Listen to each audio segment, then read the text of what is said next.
Let's start in with single price monopoly.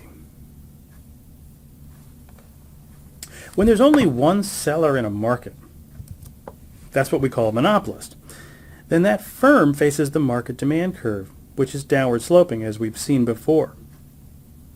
But even when a firm is not literally a monopolist, the firm can face a downward sloping demand curve. That is, the firm can have what we call market power. We'll talk about this more later, but even just today, one way a firm can have market power is by differentiating its product. Think about it this way: if your product is different and if it's appealing, you could raise your price without losing all of your customers. This really contrasts with what we talked about earlier. In a perfectly competitive market, all firms produce what we call homogeneous products, so your product is the same as everybody else's. If you raised your price, all of your demand would go away. So that was perfectly elastic demand. But here, we're going to be thinking about a technicolor world, if you will, of firms that face downward sloping demand curves. Demand curves aren't just abstract ideas. We can actually get demand curves in real life. So here we'll work with an example. Here's some data from scanners, from grocery store scanners. You know, when you buy groceries at the store and they wipe them across that optical scanner and it makes a beep sound, what's going on is that the grocer is collecting data on how much they're selling. It helps them keep track of inventory and so forth, but they also have data then on the quantities of each item that they've sold, as well as the prices of those items. What these pictures show, in the top picture, we see data on the prices over time. So this is time on this axis. Here's the price on this axis, and the price here is denominated in terms of dollars per ounce. And so we see that the price of this product goes around about 8 cents an ounce for a while. Then every so often the price falls, then comes back up, falls, comes back up, and then it rises. Now what happens when prices vary? Well, they're just fluctuations that are just kind of random. It kind of goes along. But then when the price falls, the quantity rises pretty substantially, and then price goes back up, quantity falls, and then it just does what it does for the usual random kinds of reasons. When the price falls again, the quantity rises, and so forth. So what's kind of interesting here is when the price falls, the quantity sold increases, and that's the information that lives inside the demand curve. Now what we can actually do, we could actually take those data. Now this would, by the way, would be the subject of a different class in business school, but let's just mention that since after all these curricula tend to be integrated. We could just take the data and statistically fit a line relating the sales of the product to the price of the product. This is a computer output that has that answer, but here it is depicted a little bit more in a little bit more user-friendly way. Quantity equals 32.11 minus 128,615.7 times P. Or putting it the way we usually do, P equals $0.1091 minus this number times Q. And just as a reminder, or just as a note, the average price in these data is about 8 cents an ounce, and the average quantities, that's the units per store per week, about 3,500. We can take this a step farther and plot it in a diagram where we have, well, Q on this axis and P on this axis, and sure enough, this is a demand curve. This is the demand curve for a Dannon yogurt product. And what this demand curve shows is that if they raise their prices, the quantity sold falls. But what's, I guess, new and interesting for us is the quantity falls, but it doesn't fall to zero. So this is not a product without some distinguishing features. If its price goes up, well, the quantity sold declines, but it's not as though people can substitute to an equally appealing alternative and therefore defect entirely from this product. So this firm has some market power. The task at hand is to figure out how such a firm should choose quantity and price. Now before, when we had perfect competition, a firm chose the quantity such that marginal revenue equaled marginal cost. And as you recall, marginal revenue was just constant at the price then, so it was just choose the quantity where P equaled MC. The idea of choosing the quantity where the benefit to the firm in terms of the increment to revenue or marginal revenue equals the increment to cost, that idea is still accurate in this context, but with a downward sloping demand curve as we now have, marginal revenue is now different. So let's talk for a few slides about marginal revenue just to get some intuition about this and how it's different when we have downward sloping demand curves. So suppose the demand is equal to P equals 10 minus Q. Then we can see in this little table, which shows quantities and prices along that demand curve and the associated revenues, we can see what's going on. So for example, if I sell 1 unit, Q equals 1, then the price on the demand curve is 9, and the revenue equals P times Q is also 9. But if I were to sell a second unit, the question is, how much would revenue increase? We can look at the table, but I'd like to talk about this in some detail. So let's move ahead.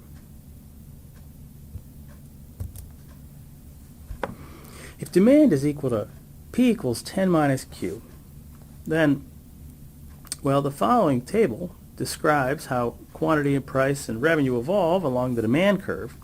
If I were to sell 1 unit, here's 1 unit, I'd get revenue equal to 9. So I'd get a price of 9 for that 1 unit, and my revenue would be 9.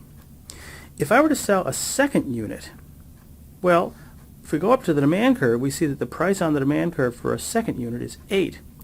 The question is, how much does revenue increase?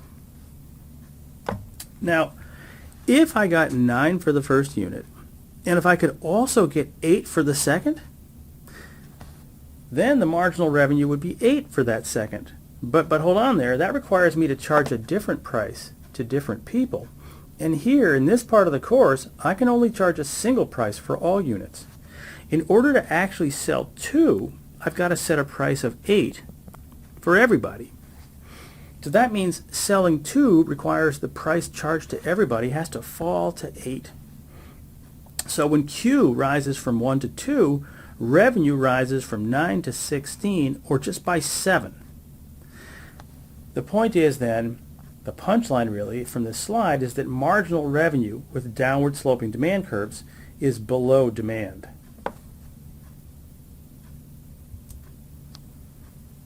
Let's continue with this example.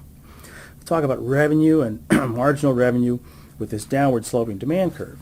So first of all, here's the demand curve again, P equals 10 minus Q. The associated revenue is just P times Q, so plugging in 10 minus Q for P, we get 10Q minus Q squared, and that's a parabola, which looks like this picture down below. You can see that it rises, reaches a maximum, then it falls. Now, if you think about that for our course, we're not really going to be interested in regions where literally revenue falls. So for us, we'll mostly focus on the region of the curve that rises, and you'll see that as we go. So let's go ahead and calculate the resulting marginal revenue. And again, we're asking the question, how does revenue change as we increase output by a unit? Now, we know how to do this in a kind of mechanical sense. Along the demand curve, the quantity of 1 has associated with it the price of 9. 1 times 9 is 9, and so there's the revenue. Move from Q equals 1 to Q equals 2, and now the price on the demand curve is 8. 2 times 8 is 16, and so the marginal revenue, or the increment to revenue, going from 1 to 2 units of output is 16 minus 9, or 7. Similarly, the increment to revenue as we go from 2 to 3 units is for revenue to go from 16 to 21, and so the increment to revenue is 5. You can see how this would continue.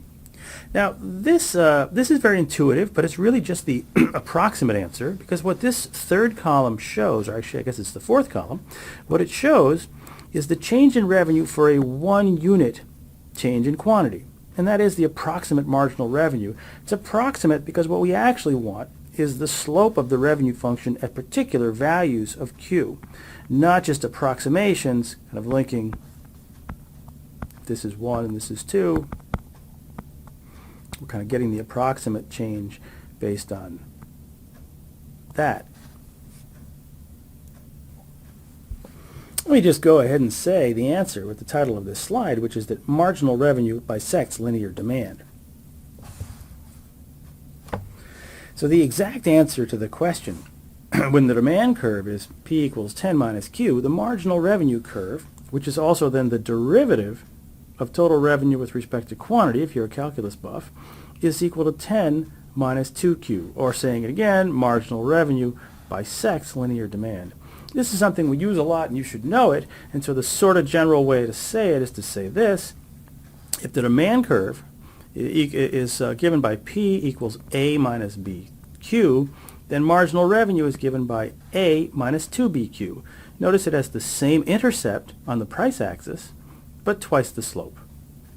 And here we've just depicted the exact marginal revenue in this table. One more version of this, I guess the action photo version of this, is to show the picture. And so here we've depicted the demand curve, again with P equals 10 minus Q as the demand curve, and it's the red line here.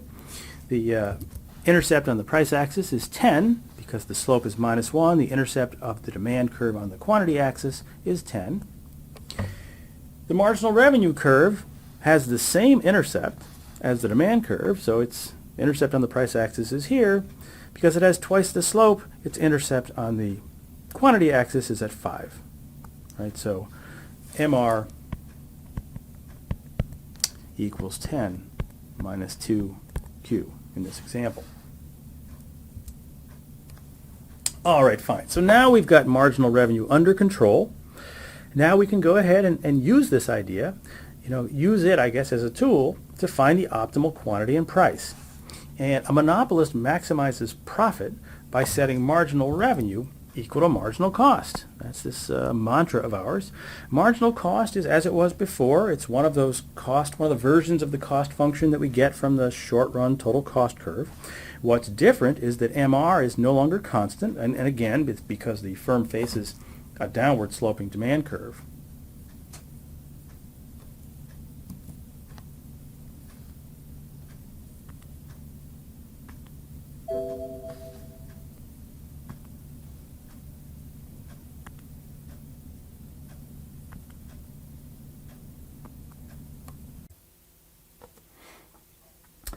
Now, how does monopolists choose the optimal quantity? And of course, the optimal quantity also determines the price, because the demand curve governs the relationship between quantity and price. But I'm getting ahead of myself.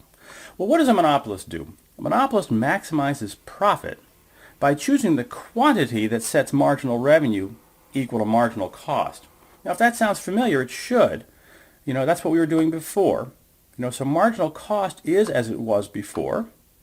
What's new here, though, is that marginal revenue is not a constant. Remember, we used to say in perfectly competitive land that marginal revenue equals the price. That's not true anymore, because again, the firm faces a downward sloping demand curve. Marginal revenue is instead that bisecty thing we've just been working on for the past few slides. All right, so let's illustrate choosing the optimal quantity, or the profit maximizing quantity, for a monopolist. The short-run total cost curve is the same as it was before. And choosing the optimal quantity means finding the quantity where the vertical distance between revenue and cost is maximized. But what's new here, what's different, is that revenue is not going to be a ray. Instead, it's going to be a parabola. So there's the total revenue. And see how it rises, but its slope changes as it goes along. And looking for the profit maximizing quantity is a matter of looking for the place where the vertical distance between revenue and cost is as big as possible. Now, it turns out where that occurs, well, you can see this that we've maximized this vertical distance, but there are a few special things about where it occurs. Big thing is that at Q star, the slope of the revenue function equals the slope of the total cost function. That is to say that the slope here equals the slope here. Now, as we learned before, the change in total cost is marginal cost. And as we've been discussing in this little section, the change in revenue with the change in quantity is marginal revenue. So, not surprisingly, at that profit maximizing output, marginal revenue equals marginal cost. We can go a little bit deeper into this question by thinking about quantities around the profit maximizing quantity. So in other words, why is Q star the answer, the profit maximizing answer? Think about a point like QA. Now what's going on at QA is that as we increase output just a little bit, revenue rises more than cost does. So cost is rising kind of at this rate, a shallowish slope. Revenue is rising more steeply. I guess I exaggerated that a bit. But because revenue is rising more than costs, at QA, if we increase output, profit increases, or the vertical distance between these two increases. Contrast that with a point like QB. You know, at QB, the slope of total cost exceeds the slope of revenue. In other words, this guy is more steeply sloped than this guy, which means that an increase in Q shrinks the vertical gap, that is, reduces profit. And so that's meant to suggest, or really to prove, if you want to use a fancy word, that the answer, the quantity where we've maximized the vertical distance, is the quantity where the slope of total revenue equals the slope of total cost. And then, again, something that ought to be our mantra is that MR equals MC at this Q star. Ergo, Q star generates maximum profit.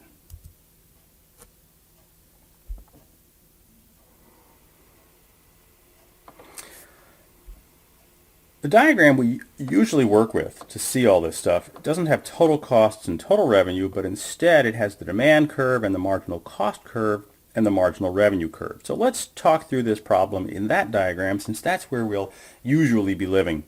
You know, you could call it the Goldilocks diagram because there's a just right quantity as well as some alternatives that are too hot and too cold, but let's talk it through. So in this kind of a diagram, you know, what we do is we put on a demand curve, and there's the marginal cost curve for the firm. The demand curve implies, by this bisecting rule, that there's some marginal revenue curve, which here is drawn in purple. The important question is, for finding the profit maximizing quantity, is where does marginal revenue intersect marginal cost? And well, there it is.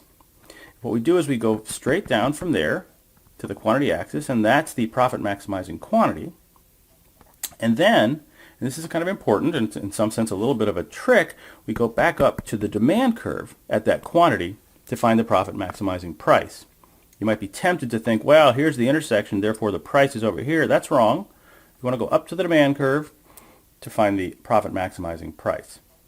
So that's how you find the answer in a diagram like this, but then let's also talk about the intuition of why the answer is the answer. So suppose I produce at Q1. Here's Q1 over here. Now, at a point like Q1, the change in revenue, the incremental revenue, if I were to produce a little more, is down here, whereas the incremental cost is up here, which means that for every amount that I increase output, I'm hurting myself because I'm increasing cost by more than I'm increasing revenue.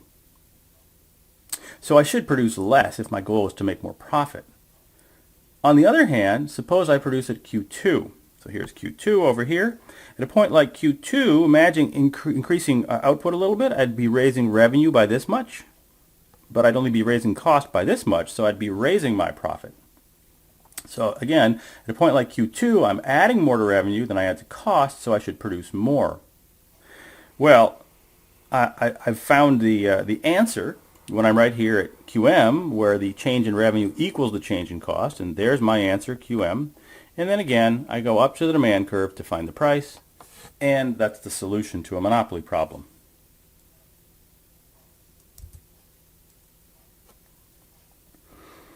One thing that the previous diagram didn't illustrate was profits. It showed us the answer, you know, the quantity and price associated with maximizing profit, but we didn't actually see profit. In order to see profit, we need to bring in fixed costs by way of average costs. And so, remember, we've spent all that time in the last module deriving cost curves, and one of the things we learned was that, you know, you have these U-shaped average cost curves that are, well, bisected, or not bisected, but rather intersected from below by marginal cost, and marginal cost comes through their minimum. Well, let's just go ahead and put that idea right into this diagram. So all we've added relative to the previous picture is an average cost curve, AC, this blue curve. And so the way we find the answer is as it was before. Nothing has changed about how to find the answer. There's the intersection of marginal revenue and marginal cost. There's the associated quantity. There's the associated price. So the firm charges this price, but to find profit, we need to go and find, well, let's look in the box here. Profit's revenue minus cost, and that's total cost. Another way to write that is that it's P of Q times Q, that's revenue, minus TC of Q, that's cost. Well, we could just divide everything by Q here. Well, what we've done here is we've said, let's rewrite this as Q times P of Q minus, now this right here is TC of Q over, over Q, which is just average cost. So sure enough, this is Q times P of Q minus AC of Q. And that's a way to say profit. Well, let's think about this Q, QM. There's P of Q. And here now, since this is the AC function, which you see varies with what Q we're at, here's the AC of maximized profit. And so that means profit equals this monopoly price, which is the price at QM, minus AC of QM, which is, here it is right here, AC of QM, going over to this axis. There it is, AC of QM. So it's this vertical distance times QM. And that's what results in this blue rectangle as profit in this diagram.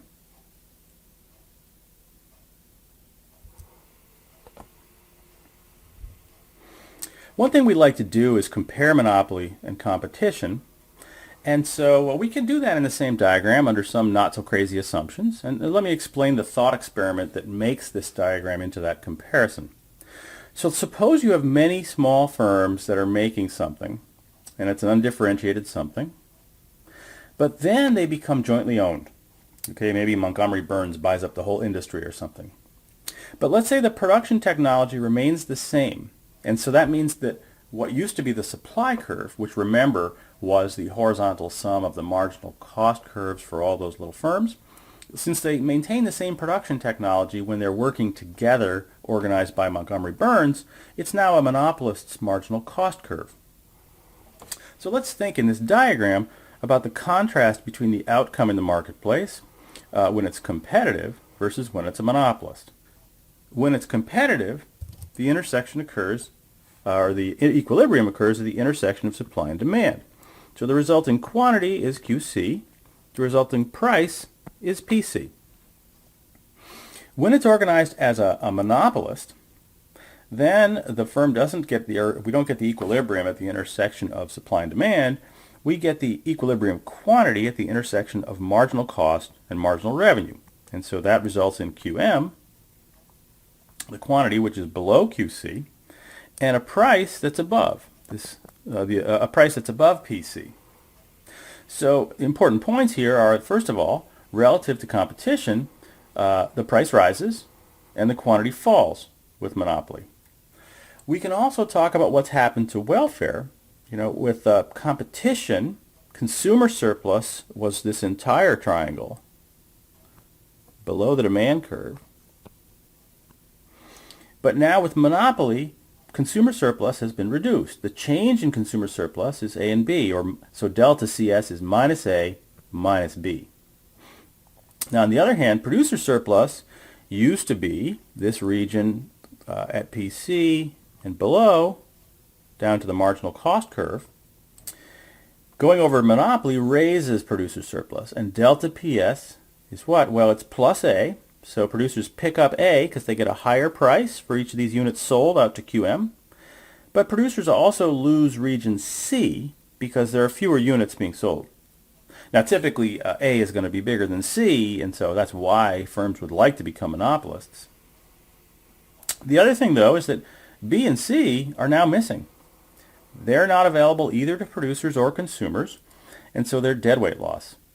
You know, the way to think about those deadweight loss regions again is that those are situations in which there were some consumers willing to pay this much, and the marginal cost of producing another unit was way down here, so there was a possibility for a mutually beneficial transaction, but it doesn't happen, right? So it's sort of a missed opportunity for surplus, for satisfaction on the side of consumers, and for some incremental producer surplus on the part of producers, and it doesn't happen because of monopoly.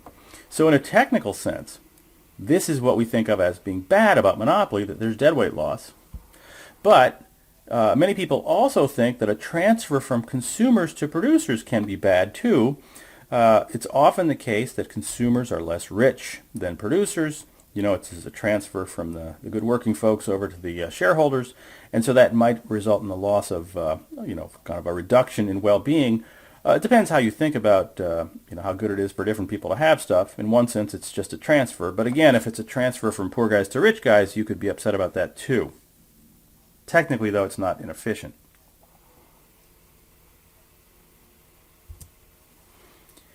But there's another wrinkle in thinking about the social cost of monopoly. So up to now, we have said that the social cost or deadweight loss of monopoly is just B plus C.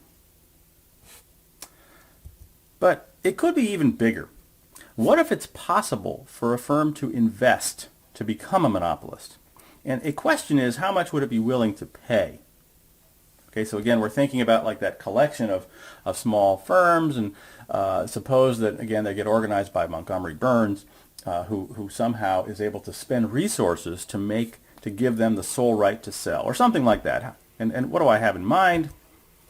Well, here's a picture of K Street, this famous street in Washington, D.C., where all the lobbyists, high-paid lobbyists work.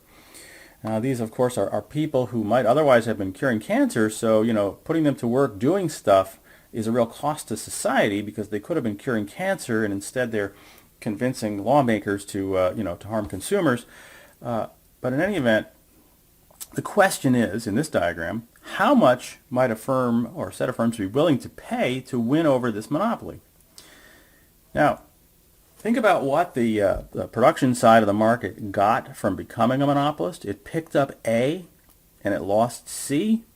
So its benefit, its benefit in profit terms from becoming a monopolist was A minus C.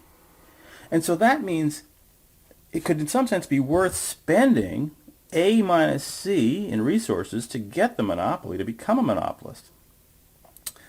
Once the monopoly is in place, we still, relative to competition, have lost B and C. So if you think about the potential total cost of monopoly, it could be both B and C, the usual stuff, plus A again, plus A minus C, which in total is A plus B. So the total cost of monopoly, if you include this activity, which, by the way, goes by the name rent-seeking, it could be as big as A plus B. All right, so again, the conventional cost of monopoly is just the B plus C. But if it's possible for firms to invest in becoming a monopolist and spend real resources to do so, they'd be willing to spend up to A minus C. So we really need to add the A minus C to the B plus C, and that leaves us with A plus B. Bottom line, monopoly has these efficiency problems relative to competition. Okay, so we generally want to know how to work problems in this class, and so let's work through an example. We start with a firm's demand curve, and of course this is downward sloping, so this is a market power kind of problem. Could literally be a monopolist, but if it is literally a monopolist, it's both the market and the firm demand curve, but the problem doesn't change. So there we have a firm's demand curve. P equals 100 minus Q. Next thing we have is a total cost curve. TC equals 1,000 plus 20Q. A few things to note about this cost curve. One is that fixed costs are the part that don't vary with output, so it's 1,000. And then there's a constant marginal cost of 20. How do I know that? Well, if Q goes up by 1, TC goes up by 20, and so sure enough, MC equals 20. The next thing that we'll need to work this problem is the marginal revenue curve. Well, we know that marginal revenue simply bisects demand, so MR has the same intercept as the demand curve on the price axis, but twice the slope, so 100 minus 2Q. What's our strategy? Well, we need to set MR equal to MC and solve for Q, and then find the price on the demand curve.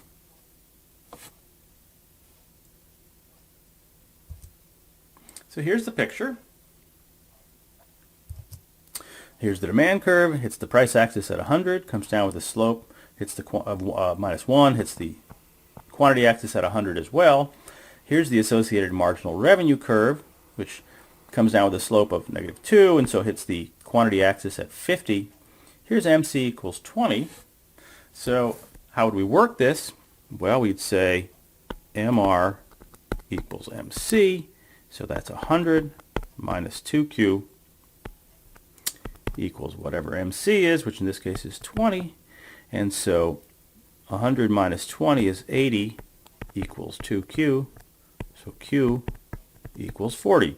And sure enough, there it is, Q equals 40. That's the quantity resulting from this intersection.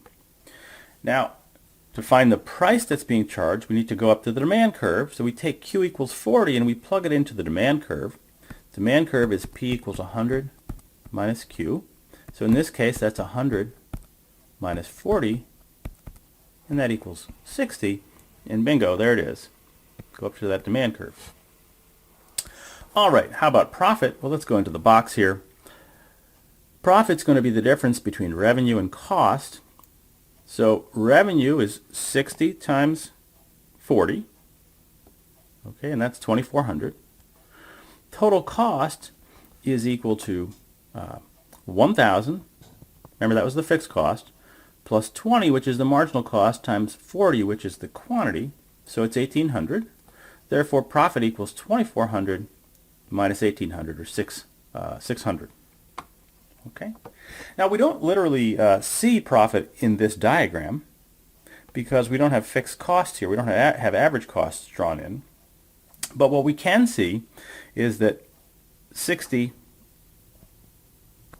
minus 20, that's 40 times 40, that's like that's the variable profit. So 40 times 40, you could say, is equal to the variable profit.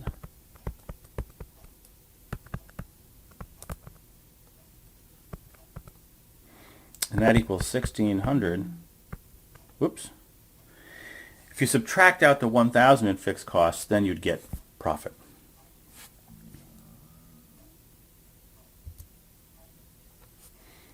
All right. And so we've covered this new model here. Let's bring it to reality and sort of ask the question whether, as this model implies, monopolists really charge high prices. So, kind of stepping back, thinking about the bigger picture here, in the perfectly competitive model, when there are lots of firms selling something, then prices get driven to marginal cost. Whereas in the monopoly model, we have a very different story. Firms choose this quantity where marginal revenue equals marginal cost, and they go up to their demand curve and find a price that's, really in excess of costs. So let's take a little field trip to the airport, or really just to Expedia. This is just a little look at some data, airfares rather, on routes with 1 versus n competitors, where n is some number bigger than 1. Now, why am I focusing on that? Well, when there's literally only one carrier on a route, then it's a monopoly. So what I did is I just pulled a little bit of data for flights. So this is Delta pricing on flights from the Minneapolis-St. Paul International Airport, and on the routes where Delta's alone versus on the routes where there are multiple 2 or 3 or 4 carriers, if you compare the price per mile, you see that on average the prices are much higher for the routes where Delta is a monopolist. And so this evidence, along with tons more evidence in the real world, tells you, yes, indeed, monopolists charge more.